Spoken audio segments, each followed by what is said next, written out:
जी बेटा welcome back. Chlorophyll B जो है वो किस में एब्सेंट होता है? तो बेटा फोटोसिंथेटिक बैक्टीरिया में भी नहीं होता, आपकी बुक में लिखा हुआ है। ब्राउन एल्गी और रेड एल्गी इसमें भी नहीं होता। अगर प्रोटिस्टा वाला चैप्टर खोल के देखेंगे वहाँ पर ये मेंशन है। तो ऑप्शन डेल्टा। तो जो वो कहता है एटीपी मेड ड्यूरिंग ग्लाइकोलिसिस, तो जो वो कहता है ग्लाइकोलिसिस में एटीपी होती है वो किस मेथड से जनरेट होती है? तो उसका आंसर है सबस्ट्रेट लेवल फास्फोरिलेशन। तो बट ये सबस्ट्रेट लेवल फास्फोरिलेशन है क्या? तो substrate level phosphorylation direct formation of ATP, मतलब कि इलेक्ट्रॉन ट्रांसपोर्ट चेन ना उसमें हमें ना जाना पड़े, उससे पहले ही मतलब एटीपी बन जाए। लाइक एडीपी से एटीपी में कन्वर्ट होना, जीटीपी का एटीपी में कन्वर्ट होना, ये किसकी एग्जांपल है? सबस्ट्रेट लेवल फास्फोरिलेशन की। इलेक्ट्रॉन ट्रांसपोर्ट चेन में क्या होता है? एनएडीएच और एफएडीएच से हम एटीपी बना रहे होते हैं। तो सबस्ट्रेट लेवल, अब वो कह रहा है ग्लाइकोलिसिस में कितने परसेंट जो एटीपी है वो सबस्ट्रेट लेवल फास्फोरिलेशन से बनती है। तो हमें पता है ग्लाइकोलिसिस में 4 एटीपी बन रही होती हैं और चारों की 4 एडीपी से बन रही होती हैं, मतलब डायरेक्ट एटीपी फार्मेशन है। तो 100% सबस्ट्रेट लेवल फास्फोरिलेशन इसका आंसर होगा। तो है 1 ग्राम haemoglobin can combine with dash millilitre of oxygen. तो हमारे 100 मिलीलीटर जो ब्लड है उसके अंदर 15 ग्राम हीमोग्लोबिन होती है और 15 ग्राम हीमोग्लोबिन 20 मिलीलीटर ऑक्सीजन के साथ बाइंड करती है। तो इसका मतलब ये हुआ कि जो 1 ग्राम हीमोग्लोबिन है वो 1.34 मिलीलीटर ऑक्सीजन के साथ बाइंड करेगी। अच्छा, वो कहते हैं haemoglobin has an oxygen binding capacity उसकी कितनी है? तो अभी मैंने बताया है कि 1 ग्राम जो हीमोग्लोबिन है वो 1.34 मिलीलीटर ऑक्सीजन के साथ बाइंड करती है। तो option A. Virus has mainly 2 component, one is coat and other one is simple core. Coat के अंदर 2 चीज़ें आ जाती हैं, कैप्सिड जो ऑलवेज प्रेजेंट होगा, इन्वेलप वो हो सकता है नहीं भी हो सकता। अदर वन इज़ कोर जो कि हमेशा ही प्रेजेंट होगा, या वो डीएनए होगा या आरएनए होगा जिसको हम जीनोम बोलते हैं। अच्छा जी, ग्लाइकोप्रोटीन स्पाइक्स, पता है आपको स्पाइक ग्लाइकोप्रोटीन नेचर के होते हैं, इनका फंक्शन क्या होता है? ये कैप्सिड के ऊपर मौजूद होते हैं। तो आपने पढ़ा होगा एचआईवी जो है अल्हम्दुलिल्लाह वो क्या होता है हमारे पास? Host specific. तो उसको होस्ट स्पेसिफिक कौन बनाता है? यही स्पाइक्स होते हैं। वो क्या करते हैं, उनके स्पेसिफिक होस्ट के ऊपर स्पेसिफिक रिसेप्टर के ऊपर जाकर उसको बाइंड करवाते हैं। तो उसका ऑप्शन यहाँ पे क्या बनेगा? डेल्टा। वो होस्ट को रिकोगनिशन में उसकी मदद करते हैं। पोलियोमाइलिटीस बहुत ही इंपॉर्टेंट है। ये किसको अफेक्ट करती है? रट्टा मारने मोटर न्यूरॉन को अफेक्ट करती है ये डिजीज़, या डिसऑर्डर इसको बोल लें तो बेहतर है। अच्छा जी, प्लियोमार्फिक बैक्टीरिया क्या होते हैं? ये आपकी बुक में लफ्ज़ लिखा हुआ है प्लियोमार्फिक। तो वो ऐसे बैक्टीरिया जो एक से ज़्यादा शेप्स में एग्जिस्ट करते हों। तो उसकी एग्जांपल है Helicobacter pylori. Option beta. Which algal group is mismatched? Green algae close related of land plants, बिल्कुल ठीक है। डाइनोफ्लैजिलेट, इसमें 2 शेल्स होते हैं, ये भी ठीक है। ब्राउन एल्गी, ये भी इसकी एग्जांपल ठीक है। तो डायाटोम्स है जो फाइटोप्लैंक्टन नहीं होते। तो ऑप्शन डेल्टा। ये एक्सरसाइज से उठाया गया है, फेडल की बुक से। Which is found in slime mould but absent in fungi? Slime mould में तो है बट फंजाई में नहीं है। तो option non motile spores fungi में होते हैं। जाइगोट फॉर्मेशन ये भी होती है फंजाई में। फोटोसिंथेसिस, अमीबाइड मूवमेंट ऐसा फंक्शन है जो वायरस और फंजाई में नहीं है।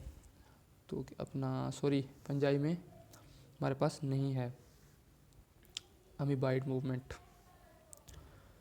तो अब ये देखते हैं, neuronal stimulation of stomachs results from secretion of dash which stimulate secretory activity of both parietal cells and chief cells. बेटा एक बात याद रखें, जीआईटी में जितनी भी सक्रीशन होती हैं उनको स्टिमुलेट कराता है पैरासिम्पैथेटिक सिस्टम। आपको पता है पैरासिम्पैथेटिक सिस्टम 2 हार्मोन से रिलेटेड है, एपिनेफ्रीन, नोर एपिनेफ्रीन, उसमें पढ़ा होगा वहाँ पर, ठीक है ना।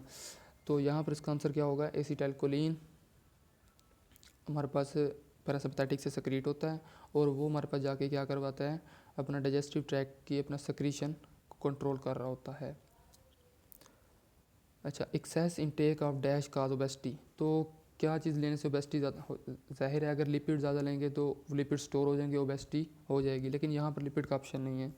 तो आप समझे ज़रा स्टेटमेंट को। तो बेटा अगर आप कार्बोहाइड्रेट ज़्यादा ले रहे हैं, ठीक है ना, तो अब जब कार्बोहाइड्रेट ज़्यादा ले रहे हैं तो बॉडी कार्बोहाइड्रेट को यूज़ करेगी, क्योंकि बॉडी पहले कार्बोहाइड्रेट को यूज़ करती है, अगर उसकी डेफिशिएंसी हो जाए तो लिपिड्स को, और सबसे आखिर में प्रोटीन को, ठीक है ना।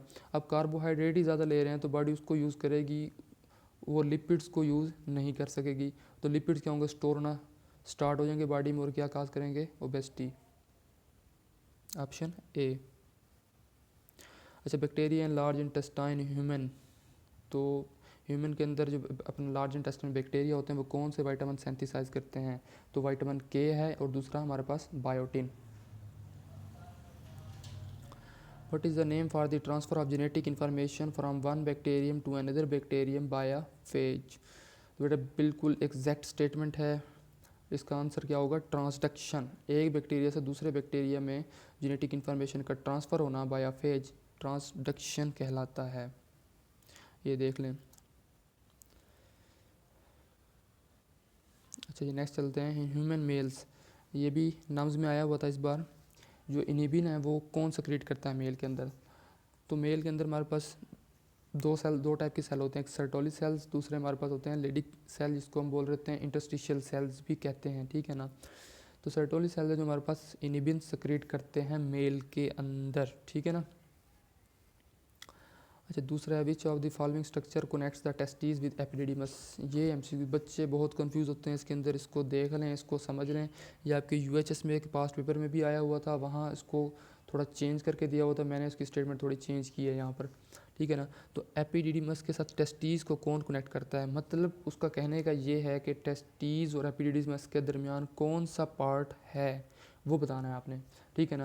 आपको पता है टेस्टीज़ में सेमिनिफरस ट्यूब्यूल्स होती हैं जिसके अंदर हमारे पास स्पर्म फार्मेशन होती है, ठीक है ना। स्पर्म फिर वहाँ से आगे ट्रांसफ़र होते हैं, एपिडिडिमस के पास जाएंगे आगे फिर, ठीक है ना।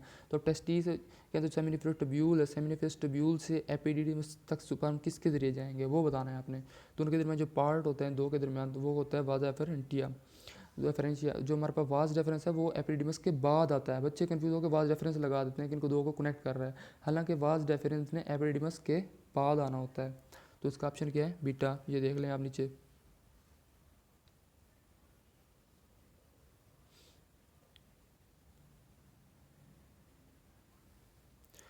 अच्छा, द मोस्ट कॉमन कह लें या मेजर काज कह लें मेल इनफर्टिलिटी का, ये सिलेबस में शामिल है लेकिन आपकी पीटीबी में नहीं है। लो स्पर्म काउंट ये भी काज है, स्पर्म डक्ट ब्लॉकेज ये भी काज है, स्पर्म शेप डिफॉर्मिटीज़ ये भी काज है, एंटीबॉडी फार्मेशन ये भी काज है। तो उसने पूछा है मेन या मेजर काज कौन सा है, वो क्या है इसका, low sperm count male infertility का सबसे मेन काज है।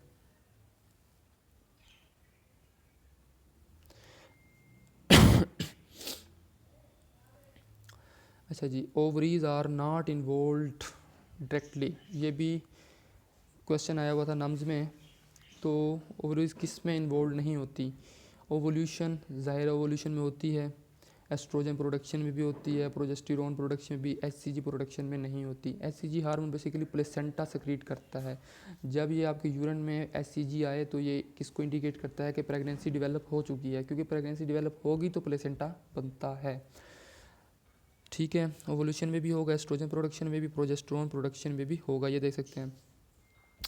बेसिकली क्या होता है, प्रेगनेंसी से पहले जो हमारे पास एस्ट्रोजन का जो सोर्स होता है वो क्या होता है, फॉलिकल्स। अब फॉलिकल्स होते तो ओवरी के अंदर है, तो क्या हुआ, ओवरीज का सोर्स होगा एस्ट्रोजन का। और जो प्रोजेस्टेरोन होता है उसका सोर्स क्या होता है, कार्पस ल्यूटम, वो भी ओवरी के अंदर है, तो ओवरी प्रोजेस्टेरोन की प्रोडक्शन में भी इन्वॉल्व है। अब ये जो बहुत फॉलिकल जो कार्पस क्लूसम है दोनों, वो कह रहा है इनसाइड ओवरी, तो इसलिए हम कह सकते हैं ओवरी दोनों में इन्वॉल्व है। ओवोल्यूशन क्या होता है, ओवोल्यूशन बेसिकली ओवरी से ओवम कह लें, या उसको ज़्यादा बेस्ट है कि आप उसको कह लें क्या कहते हैं, सेकेंडरी ओवोसाइट। उधर से हमारे पास ओवोल्यूशन इज सक्रीश रिलीज ऑफ सेकेंडरी ओवोसाइट, ठीक है ना। तो इसमें भी ओवर इन्वॉल्व है, लेकिन एचसीजी में नहीं है। तो एचसीजी क्योंकि प्लेसेंटा सेक्रेट कर रहा होता है। तो lymph most closely resembles with, PTB के अंदर ये लिखा हुआ है कि लिम्फ जो है वो ट्रांजिट होता है किसके दरमियान, इंटरस्टिशियल फ्लूइड एंड ब्लड के दरमियान, लेकिन यहाँ पर क्योंकि ऐसा ऑप्शन नहीं है तो मोस्ट क्लोजली इसका जो क्लोजली रिसेंबल है वो किसे कर रहा होता है, इंटरस्टिशियल फ्लूइड से, क्योंकि इसी को ट्रांसपोर्ट कर रहा होता है। अच्छा, lymph returns dash to the blood, तो किसको ब्लड की तरफ लेके जाता है, इंटरस्टिशियल फ्लूइड को। Which of the following cells kill virally infected cells and cancerous cell. तो आपकी बुक में बीटा बी लिम्फोसाइट टी लिम्फोसाइट, तो टी लिम्फोसाइट के आगे फिर आगे 4-5 टाइप्स होती हैं। तो यहाँ पे देखें बी लिम्फोसाइट नहीं हो सकता, मोनोसाइट न्यूट्रोफिल भी नहीं हो सकते। Natural killer cells T lymphocyte की टाइप है जो इन्फेक्टेड सेल और वायरली इन्फेक्टेड सेल और कैंसरस सेल को किल करते हैं। बहुत इंपॉर्टेंट MCQs है। अच्छा ये देख लें फिर ये अपना कैसे किल करते हैं ये भी मैं बताता चलूँ। तो जो परफोरिन प्रोटीन होती हैं वो सीक्रेट करते हैं। ये जो प्रोटीन होते हैं जाके टारगेट सेल पे बाइंड करती हैं, उसमें एक होल क्रिएट कर देती हैं। जब वो होल क्रिएट होगा तो उसके अंदर फ्लूइड मूव करेगा जिसके अंदर डाइजेस्टिव एंजाइम्स होंगी, जाके सेल को किल कर देंगी। ठीक हो गया ना। तो natural killer cell perforin secrete करके किल करते हैं सेल्स को। Which of the following cells are use for communication between cell. जब बॉडी में इन्फेक्शन हो जाए तो सेल्स के दरमियान कम्युनिकेशन का जो सोर्स है वो कौन से सेल्स होते हैं। तो नेचुरल किलर सेल्स तो हो नहीं सकते, किल करते हैं। बेजोफिल सेल भी नहीं हो सकते, ये तो अपना इन्फ्लेमेटरी सब्सटेंसेस सक्रिएट करते हैं लाइक हिस्टामाइंस। इंटरफ्रोन्स ऐसे सेल्स हैं जो कम्युनिकेशन में इन्वॉल्व होते हैं। चलिए जी, dash is the body temperature. तो फीवर बोलते ही इसी को है कि बॉडी का टेम्परेचर बढ़ जाए, रेज कर जाए, ठीक है ना। लेकिन उसने पूछा इंक्रीज़ कौन करता है बॉडी का टेम्परेचर, वो क्या है, पायरोजन सब्सटेंसेस ऐसी हैं जो बॉडी का टेम्परेचर इंक्रीज़ कर देती हैं। अच्छा लास्ट MCQ देखते चलते हैं। In addition to immune system we are protected from disease by. तो ये आपकी BTB बुक में भी लिखा हुआ है कि स्किन होती है, म्यूकस मेम्ब्रेन होती है, ठीक है ना, इम्यून सिस्टम, ठीक है, मैक्रोफेजेस होते हैं, न्यूट्रोफिल्स। तो इम्यून सिस्टम्स ने मेंशन कर दिया है। तो उसके अलावा क्या हो सकता है, उसके अलावा ऑप्शन डेल्टा म्यूकस मेम्ब्रेन हो सकती है। Thanks for watching. अगर आपको हमारी वीडियो पसंद आए तो प्लीज़ लाइक कीजिएगा, सब्सक्राइब कीजिएगा और सजेशन दीजिए, हमें बताइए कि आपको क्या प्रॉब्लम है। इंशाल्लाह हम उस पर वीडियो बनाएंगे, आपकी प्रॉब्लम दूर करेंगे। ठीक है, अल्लाह हाफिज़।